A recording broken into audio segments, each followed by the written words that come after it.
We are in the midst of the MLB trade deadline. And a lot of trades are going back and forth. Big names. Big talent. Going to amazing organizations. GOP politics, or geopolitical politics, wanted to get in on the action. Britney Griner has just been sentenced to 9.5 years for bringing in actually, from what I hear, less than a gram of cannabis oil into Russia when she was flying in. She had to go to Russia to play these basketball games to make the extra cash so she could live like a baller.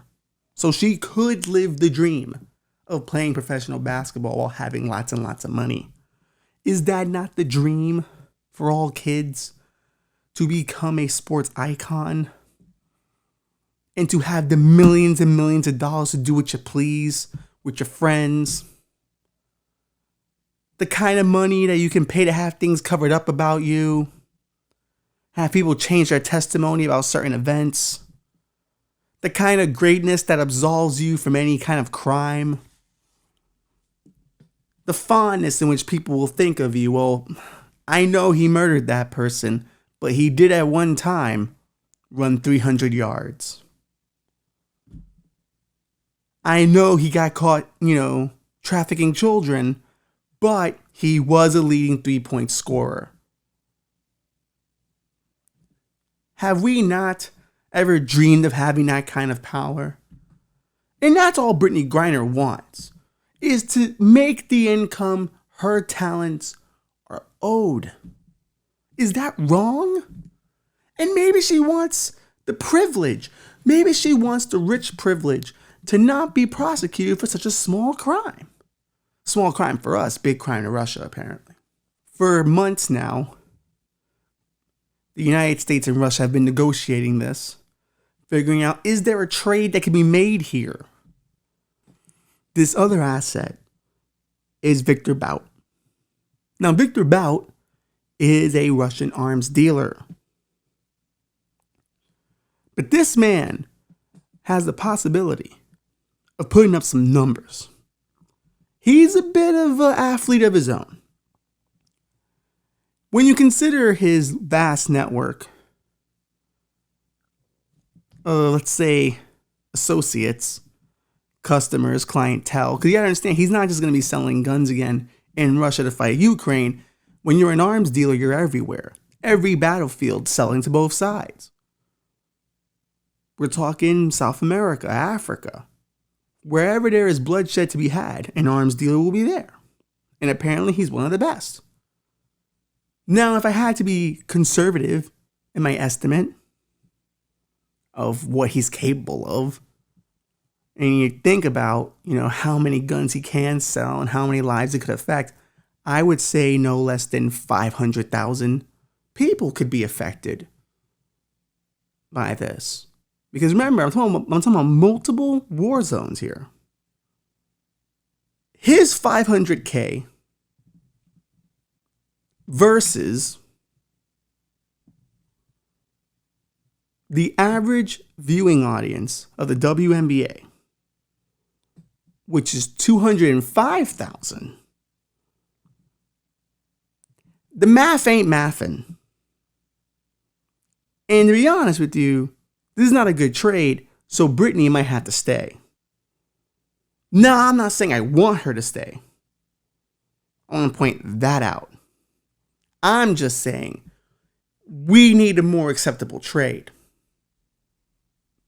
And Britney Griner, for an arms dealer, ain't it? Because he's going to put up more numbers than her. And who needs that? Haven't women suffered enough? And here's the thing, I'm not 100% opposed though. I think I don't like the trade, but I could find a sliver of hope for it. Once again, we're an optimistic, nihilistic podcast here. We try to find the bright spots. What I will say is this: whenever a white woman is in this situation, we risk a lot to get her back. we've given up quite a few wild ones to get white women back. We may have to make this trade so we could show that her trade value matters. That her prisoner trade value matters. Because this is a moment where we can make a statement going, hey, we're going to get this black woman out of that country because America cares about its black women. Now, granted, the flip side, 500,000 deaths is a lot. And that's just me guesstimating based on the network he had. So there will be great sacrifice in this choice, but what is America if not great sacrifice on the part of people who don't make the decisions? It made me wonder about my own trade value. I don't think I have much trade value. At the very most, you can get a pipe bomber for me. Maybe someone who was caught jaywalking. Being the host of the #1 show on WRKM is not enough to get real good trade value. Now, I'm not under any falsehood that I should be. But as we spoke about last time, your assassination worth may not be what you think it is. Your prisoner trade worthiness or worth may not be good enough either. But I also wonder, what is a Latina's value in this trade value situation?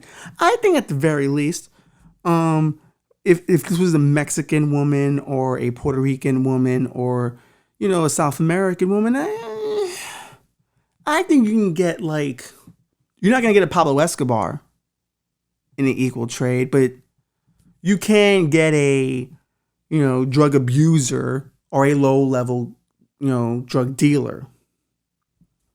I don't know if Latinas have that cachet just yet. We also don't get kidnapped. I like how I'm considering myself a Latina right now.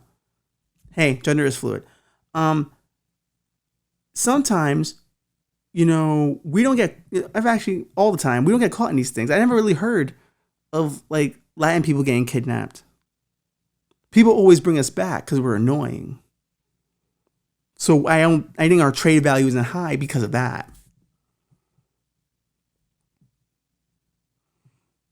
Now, a black man, you're not, they're not giving up anything for him. That's just not going to happen. Puerto Rican man, probably the same. White guy, he's good. They'll trade just about anything they can. Totally fine. Nothing bad will happen there. But I think, you know, while also assessing your assassination worth, you should also be assessing your worth as a prisoner.